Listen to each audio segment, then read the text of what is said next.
Assalamualaikum warahmatullahi wabarakatuh. Hai guys, kembali lagi dengan Anisatul Merdiah dengan NIM 201404046 kelas 5 MTKB. Pada kesempatan ini, saya akan menjelaskan beberapa materi pada mata kuliah rancangan pembelajaran matematika yang diampu oleh Ibu Nita Putri Utami MPD.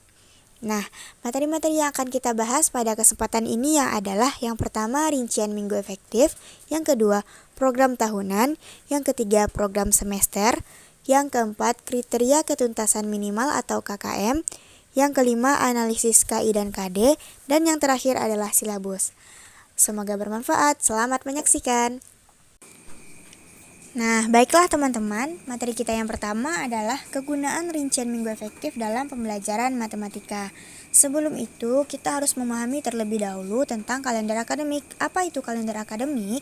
Kalender akademik adalah pengaturan waktu untuk kegiatan pembelajaran peserta didik selama 1 tahun ajaran yang mencakup permulaan tahun pelajaran, minggu efektif belajar, waktu pembelajaran efektif, dan hari libur. Permulaan tahun ajaran itu biasanya pada bulan Juli setiap tahun dan berakhir pada bulan Juni tahun berikutnya. Nah, terdapat komponen-komponen dalam kalender akademik, yaitu permulaan waktu pembelajaran, pengaturan waktu pelajaran, pengaturan waktu libur, dan kalender pendidikan. Selanjutnya kita akan menyusun kalender akademik. Ada beberapa aspek penting dalam menyusun kalender akademik. Yang pertama adalah permulaan tahun pelajaran. Lalu juga ada di mana permulaan itu dimulai pada bulan Juni atau Juli. Lalu ada minggu efektif yang di mana jumlah minggu kegiatan pembelajaran untuk setiap pelajaran. Lalu waktu pembelajaran efektif, lalu juga ada waktu libur di mana ada jeda tengah semester atau libur tengah semester, libur antar semester, libur akhir tahun pelajaran, libur keagamaan, libur umum dan khusus. Berikutnya ada langkah-langkah dalam menyusun kalender akademik atau kalender pendidikan. Yang pertama, melihat kalender pendidikan nasional yang dikeluarkan oleh pemerintah. Yang kedua, menentukan minggu efektif, libur tengah semester, libur antar semester, dan yang lainnya. Lalu menyesuaikan kalender dengan keadaan hari-hari libur umum maupun agama. Menentukan periode efektif pembelajaran, menentukan bobot dan alokasi hari-hari pembelajaran efektif, dan merekap kalender pendidikan selama 1 tahun penuh. Adapun fungsi kalender pendidikan itu adalah yang pertama mendorong efektivitas dan efisiensi proses pembelajaran, menyerasikan ketentuan mengenai hari efektif dan hari libur, pedoman dalam menyusun program kegiatan pembelajaran di sekolah, pedoman bagi guru untuk menyusun program tahunan, program semester, silabus, RPP, dan acuan pembelajaran. Adapun alokasi waktu untuk kalender pendidikan ini yang pertama adalah minggu efektif belajar, di mana alokasi waktunya 34 minggu dan hingga 38 minggu. Jeda tengah semester itu 2 minggu, jeda antar semester itu 2 minggu, libur akhir tahun 3 minggu, libur keagamaan 2-4 minggu, libur umum atau nasional 2 minggu, libur khusus 1 minggu, dan kegiatan khusus sekolah itu maksimal 1 minggu.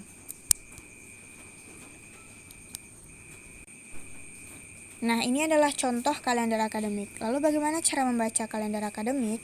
Terlihat dalam kalender akademik itu terdapat kalender seperti biasa, kalender yang seperti kita ketahui. Namun di sini terdapat dari beberapa warna yang menentukan jadwal libur semester, jadwal ujian tengah semester, ujian akhir semester, libur akhir tahun, libur keagamaan, dan dengan warna-warna yang telah ditetapkan. Nah, di sini kita dapat melihat dalam 1 minggu itu jika maksimal itu 3 hari itu dapat dikatakan minggu efektif. Dalam satu kalender akademik itu, dalam 1 minggu, jika terdapat 3 hari yang tidak ada libur, maka dapat dikatakan itu adalah 1 minggu efektif.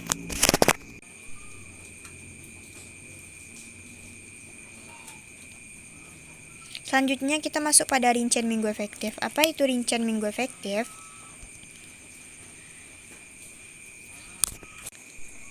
Rincian minggu efektif adalah hitungan hari-hari efektif yang ada pada tahun pembelajaran, di mana minggu efektifnya adalah perhitungan hari dan minggu yang efektif yang digunakan untuk melaksanakan kegiatan pembelajaran di sekolah.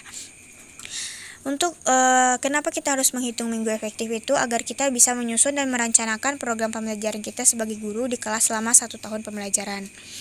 Minggu efektif itu juga dapat membuat kita untuk mengatur waktu dan kegiatan pembelajaran di sekolah mulai dari awal tahun pembelajaran sampai akhir. Nah, ini adalah komponen-komponen dalam menyusun rincian minggu efektif. Yang pertama, identitas mata pelajaran. Terdapat satuan pendidikan, mata pelajaran, kelas, semester, dan tahun pelajaran. Lalu juga ada perhitungan alokasi waktu, di mana jumlah bulan dalam tiap semester, jumlah minggu tiap bulan, jumlah minggu tiap semester, jumlah minggu efektif, jumlah minggu tidak efektif, jam pelajaran tiap minggu, dan jam pelajaran efektif.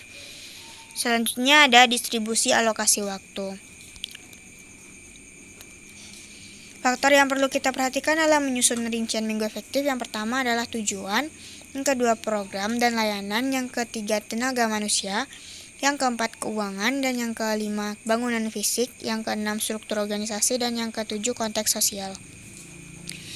Manfaat rincian minggu efektif pada pelajaran matematika yang pertama adalah untuk mengetahui hari dan minggu efektif dan tidak efektif untuk melaksanakan kegiatan pembelajaran. Lalu sebagai pedoman bagi pendidik dan pengajar untuk membagi dan mengatur alokasi waktu kegiatan pembelajaran, sebagai acuan untuk membuat perangkat pembelajaran seperti Prota dan Promes, lalu memudahkan pendidik untuk membuat dan menyusun RPP dan dapat meningkatkan efektivitas pembelajaran di kelas. Dalam merancang rincian minggu efektif itu yang pertama kita harus menyediakan kalender pendidikan, lalu kita harus menghitung jumlah minggu dalam satu bulan, dalam tiap bulannya, lalu menentukan berapa hari efektif dalam satu minggu, lalu merekap berapa hari tidak efektif, lalu menghitung berapa minggu efektif dan berapa minggu tidak efektif, lalu menghitung jumlah jam pembelajaran dan jumlah alokasi berapa jam efektif. Lalu bagaimana menganalisis dan merancang minggu efektif? Yang pertama kita butuh kalender pendidikan. Selanjutnya dapat kita gunakan seperti tabel analisis minggu efektif yang telah terlihat pada slide, yaitu terdapat bulan, banyak minggu seluruhnya, banyak minggu efektif dan tidak efektif. Lalu kita dapat menjumlahkan berapa jam dalam satu semester itu dan berapa jam pembelajaran efektifnya. Materi selanjutnya adalah program tahunan. Nah, pengertian program. Program merupakan pernyataan yang berisi kesimpulan dari beberapa harapan atau tujuan yang saling bergantung dan saling terkait untuk mencapai suatu sasaran yang sama. Biasanya, suatu program itu mencakup seluruh kegiatan yang berada di bawah unit administrasi yang sama atau sasaran-sasaran yang saling melengkapi atau saling memerlukan satu sama lain, yang semuanya harus dilaksanakan secara bersamaan ataupun berurutan. Program itu biasanya sering dikaitkan dengan perencanaan, persiapan, dan desain atau rancangan. Nah, jadi program tahunan merupakan program umum setiap mata pelajaran untuk setiap kelas yang dikembangkan oleh guru mata pelajaran yang bersangkutan. Program tahunan merupakan program yang perlu dipersiapkan dan dikembangkan oleh guru sebelum tahun ajaran, karena merupakan pedoman bagi pengembangan program-program berikutnya seperti program semester, program mingguan, program harian, ataupun program pembelajaran pada setiap pokok pembahasan dalam pembelajaran. Menurut Wina Sanjaya, program tahunan itu adalah rencana penetapan alokasi waktu 1 tahun ajaran untuk mencapai tujuan, kompetensi, inti dan kompetensi dasar yang telah ditetapkan. Penetapan alokasi waktu itu diperlukan agar seluruh kompetensi dasar yang ada dalam dalam kurikulum seluruhnya dapat dicapai oleh siswa. Selanjutnya kita akan membahas bagaimana langkah-langkah yang dapat kita lakukan untuk mengembangkan program tahunan. Nah, yang pertama yang dapat kita lakukan adalah dengan menelaah kalender pendidikan. Menelaah, memahami, dan menganalisis kalender pendidikan atau kalender akademik dan dari ciri-ciri khas sekolah madrasah berdasarkan kebutuhan tingkat pada satuan pendidikan kita. Lalu yang kedua adalah menandai hari-hari libur, di mana kita harus menandai atau mengetahui hari-hari libur, permulaan tahun pelajaran, minggu efektif, waktu pembelajaran efektif, jeda tengah semester, jeda antar semester, libur akhir tahun, libur keagamaan, libur nasional, dan libur-libur khusus. Kita harus mengetahui atau menandai hari-hari tersebut, seperti dapat ditandai dengan warna-warna yang sesuai. Lalu kita juga harus menghitung jumlah minggu efektif pada setiap bulan dan setiap semester dalam 1 tahun dan dimasukkan dalam format matrik yang tersedia. Lalu kita distribusikan alokasi waktu yang ada yang telah kita sediakan untuk suatu mata pelajaran pada setiap KD dan topik bahasan pada minggu efektif sesuai dengan ruang lingkup cakupan materi, tingkat kesulitan dan pentingnya materi tersebut, serta mempertimbangkan waktu untuk ulangan serta review materi.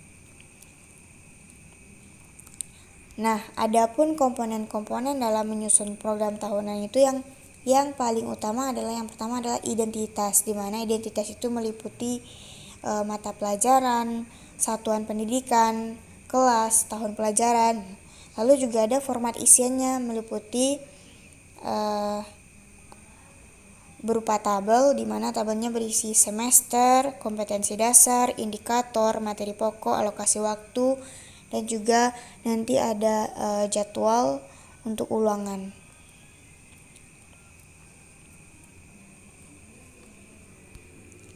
Nah, ini adalah contoh format program tahunan, di mana terdapat satuan pendidikannya, atau yang pertama adalah identitas pendidikan, di mana yang pertama satuan pendidikan yaitu Madrasah Swasta Sidratul Ulia, lalu ada mata pelajarannya matematika tentunya.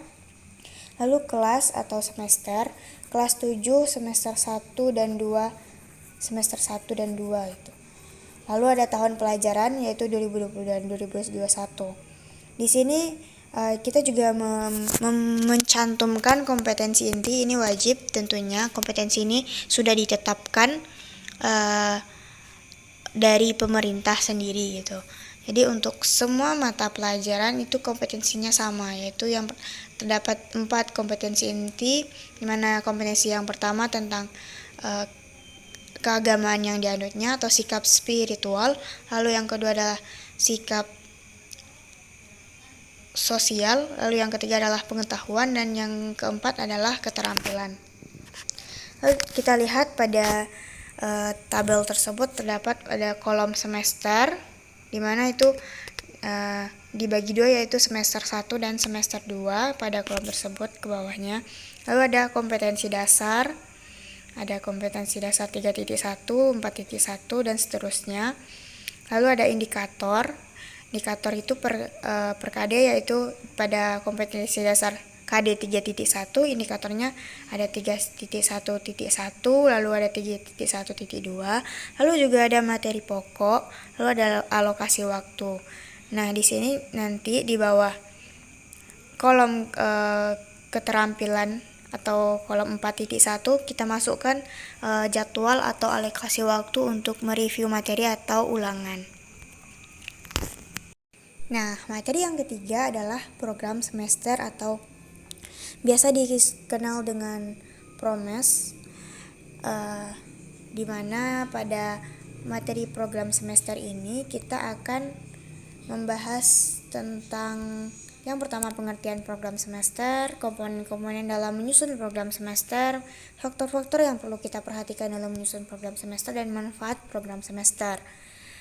Nah, yang pertama adalah pengertian program semester. Menurut KBBI, program adalah sistem yang dimana butuh persiapan atau dalam sekolah itu adalah persiapan sejumlah mata pelajaran yang diperuntukkan bagi siswa yang akan melanjutkan pembelajaran. Sedangkan semester adalah satuan waktu yang digunakan untuk penyelenggaraan program pendidikan. Nah, dalam program pendidikan semester ini dipakai satuan waktu terkecil, yaitu satuan semester, untuk menyatakan lamanya satu program pendidikan. Jadi, program semester ialah program yang berisikan garis-garis besar mengenai hal-hal yang hendak dilaksanakan dan dicapai dalam satu semester. Nah, program semester ini dibuat oleh seorang guru untuk menunjang kegiatan-kegiatan pembelajarannya sesuai dengan kebutuhan peserta didiknya. Program semester ini merupakan penjabaran dari program tahunan yang telah dibuat sebelumnya.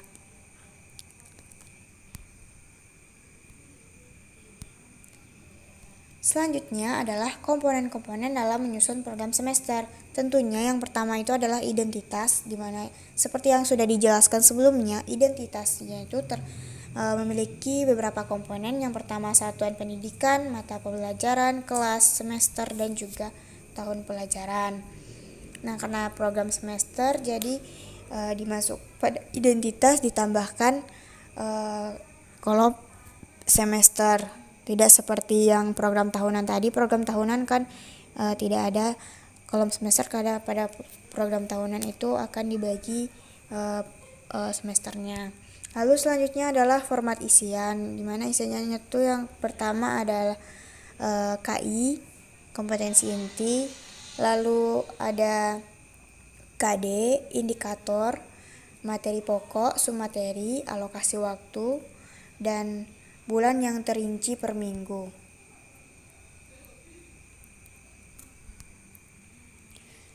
Nah, bagaimana langkah-langkah dalam menyusun program semester? Untuk menyusun program semester, kita memerlukan KD, dan kita memasukkan KD, indikator, materi pokok dan submateri dalam bahasan pembelajaran kita ke dalam format program semester. Lalu kita juga harus menentukan jumlah jam pada setiap kolom minggu dan jumlah tatap muka per minggu untuk mata pelajaran. Lalu yang ketiga adalah kita harus mengalokasikan waktu sesuai dengan kebutuhan bahasan materi atau submateri pada kolom minggu dan bulan yang telah kita buat.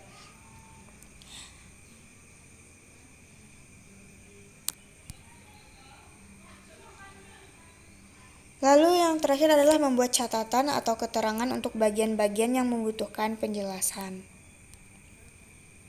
Nah, ini adalah contoh format program semester di mana ada identitas, mata satuan pendidikan, mata pelajaran, kelas, semester, tahun pelajaran.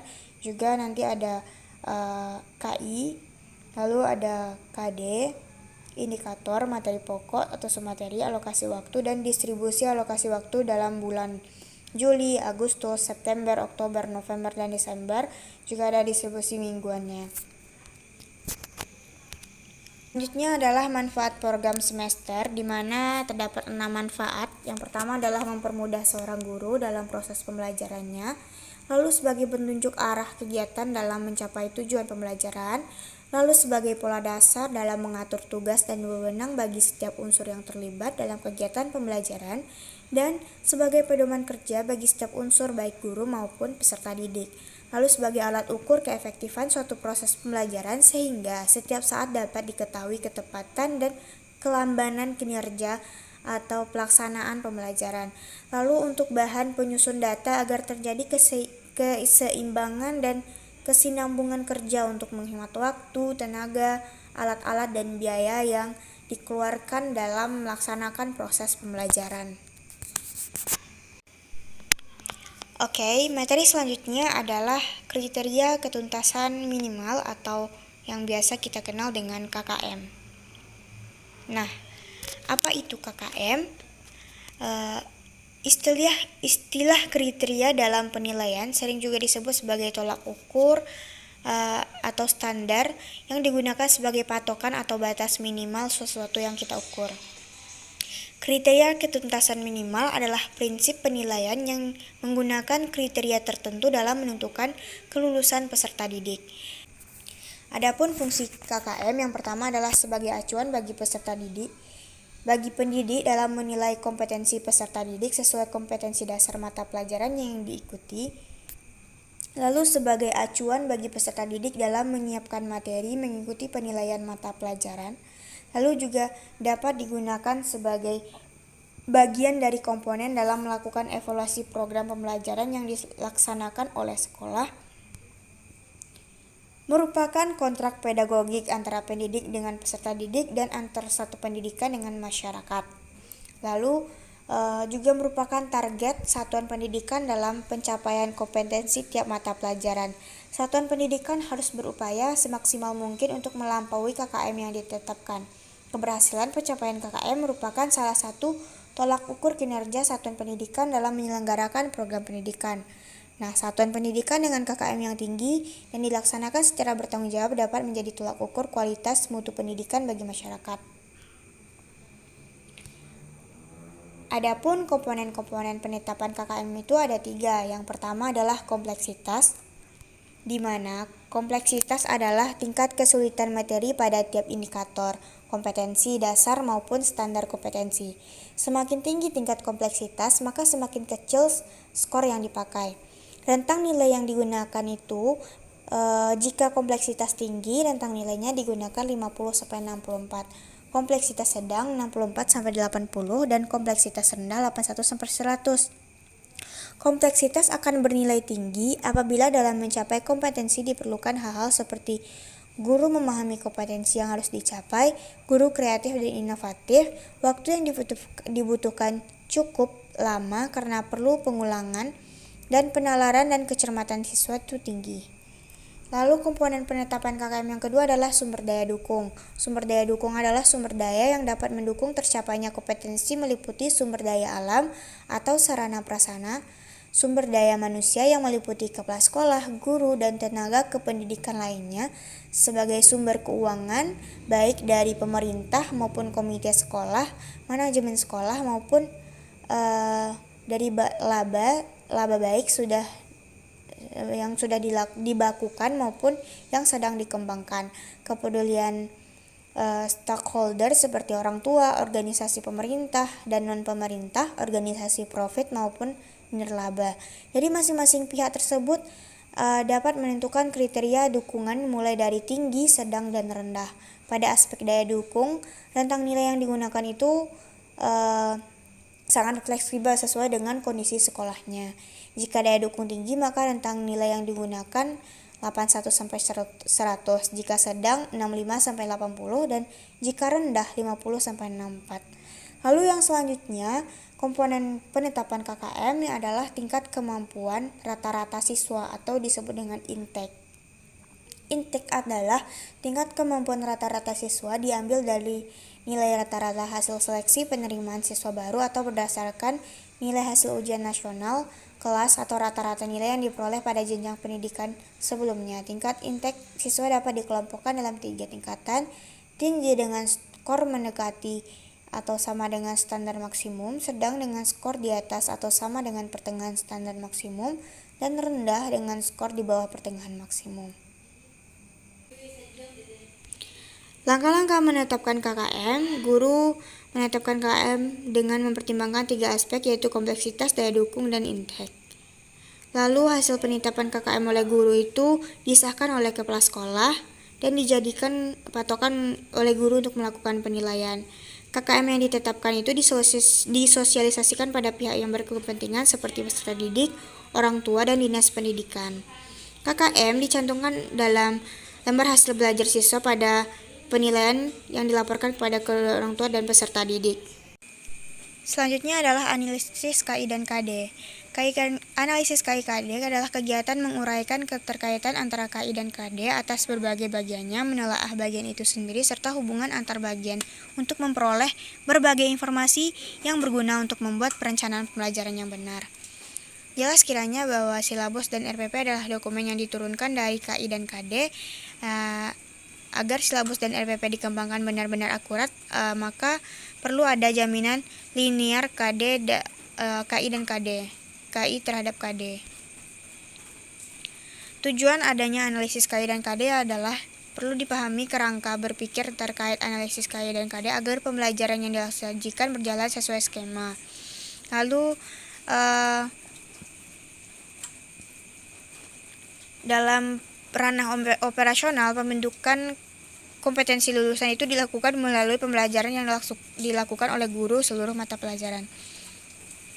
Pada proses pembelajaran, terbentuknya kompetensi lulusan pada siswa tergantung juga dengan proses pembentuknya kompetensi yang dilakukan pada proses pembelajaran. Proses pembelajaran dapat berjalan optimal jika guru memahami KD dan KI dengan baik. Komponen-komponen dalam analisis KI dan KD yang pertama adalah identitas, yang kedua KI, yang ketiga KD, yang keempat indikator, juga ada materi pembelajaran, kegiatan pembelajaran, dan rencana penilaian. Langkah-langkah dan faktor-faktor yang perlu kita perhatikan dalam analisis KI dan KD adalah yang pertama membaca substansi standar kompetensi lulusan, lalu membaca dan mengkomparasikan antara SKL, lalu membaca KI mata pelajaran, lalu menyusun KD yang mengacu pada KI, lalu menjabarkan lingkup materi berdasarkan KD. Menuliskan aktivitas belajar untuk mencapai kompetensi dengan mengacu pada silabus, lalu menentukan teknik dan instrumen penilaian, lalu melakukan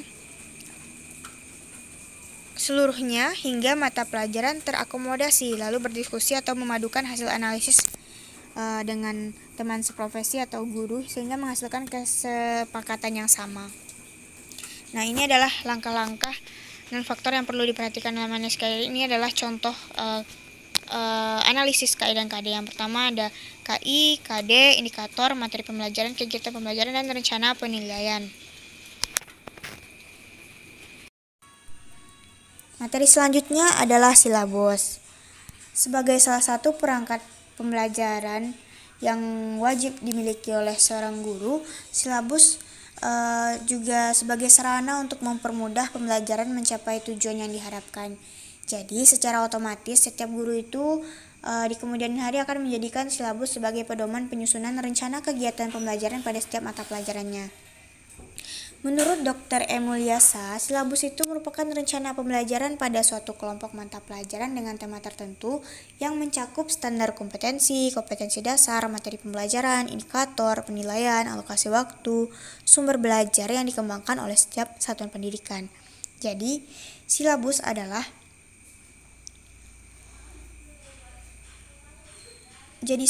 adalah suatu perangkat atau rencana dan pengaturan pelaksanaan pembelajaran serta penilaian yang disusun secara sistematis dan memuat komponen-komponen yang saling berkaitan untuk kemudian mencapai penguasaan kompetensi dasar. Adapun tujuan silabus adalah untuk mempermudah, memperlancar, serta meningkatkan hasil proses belajar mengajar dan menyusun berbagai rencana pembelajaran secara profesional yang sistematis dan berdaya guna. Silabus dapat menjadi acuan dalam penyusunan rencana pembelajaran. Silabus juga dapat dijadikan pedoman dalam penyusunan buku siswa. Buku siswa memuat tentang materi pembelajaran, aktivitas peserta didik, dan evaluasi pembelajaran. Jadi silabus juga dapat dijadikan pedoman untuk menyusun buku tersebut. Silabus juga sebagai alat untuk aktualisasi kurikulum secara operasional pada tingkat satuan pendidikan.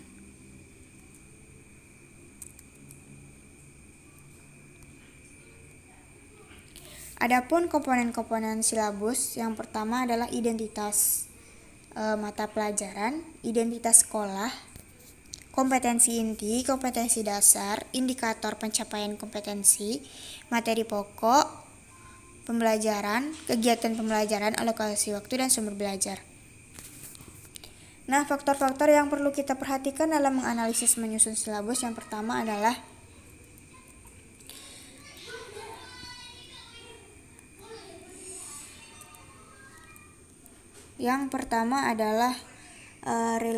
relevansi.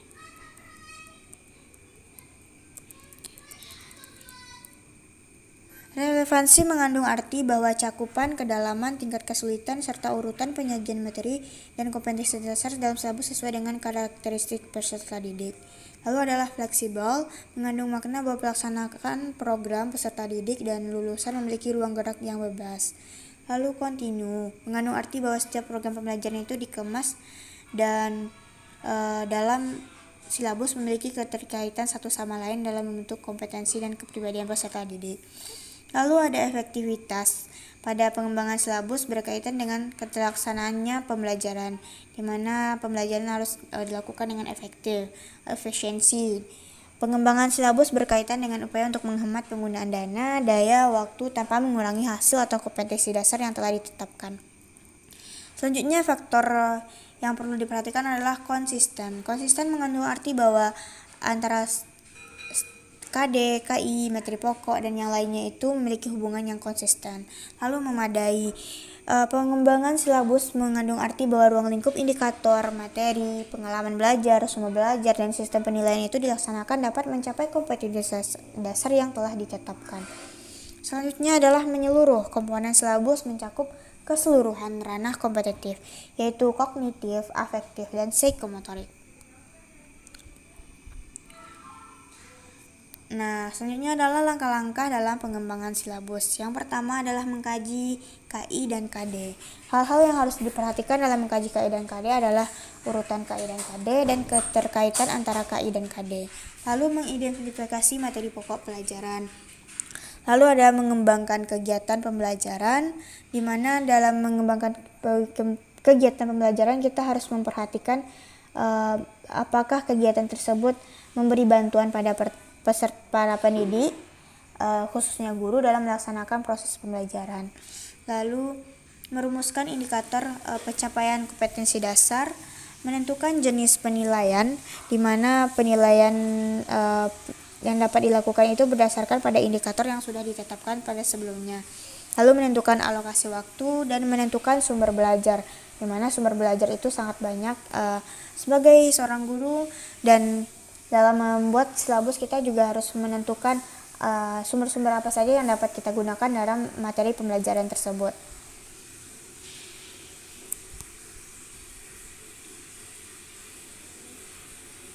Nah, inilah adalah format silabus seperti yang terlihat pada gambar. Ada identitas, ada KI, KD, materi pembelajaran, indikator, nilai karakter, kegiatan pembelajaran, alokasi waktu, sumber belajar, dan penilaian.